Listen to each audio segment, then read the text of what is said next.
So in terms of evidence that would support the government's case, obviously there are several different charges. There is the primary charge of conspiring to impede or interfere with federal officers. There are firearms possession charges against some of the defendants, and that's part of what I want to talk about in this clip. And then there's also a charge of basically theft of government property against just a couple of the defendants.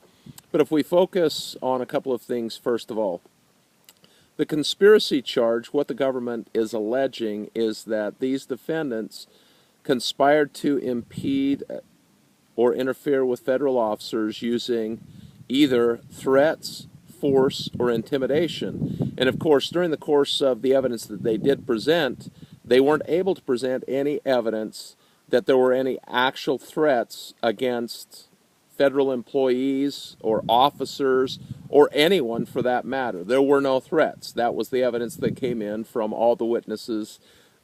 I hear things out there on social media all the time about all the threats and that they threaten to kill people and they threaten to kill women and children, all of that. But during this trial, when the government was given an opportunity to present its case, there was no evidence presented of any actual threats to anyone.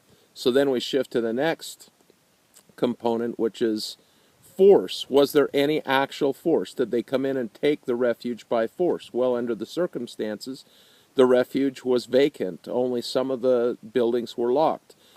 Basically, the evidence that was presented was that there was no need for any force to occupy the refuge. So there was no evidence presented of any threats. There was no evidence presented of any actual force of any kind. So that leaves us with the third category of intimidation.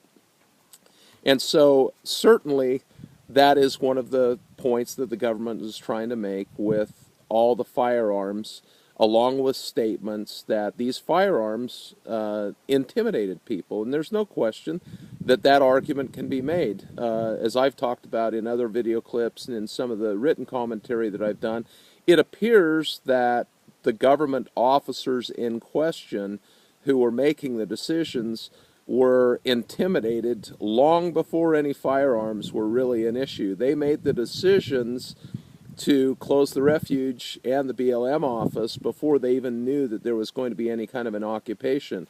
They made those decisions based on the fact that there was going to be some kind of protest rally in Burns in support of the Hammonds. And so we've got this question about the firearms and what role they played in some purported intimidation that played a role in this alleged conspiracy. There's more detail about the firearms that I'll come back and talk about in the next clip.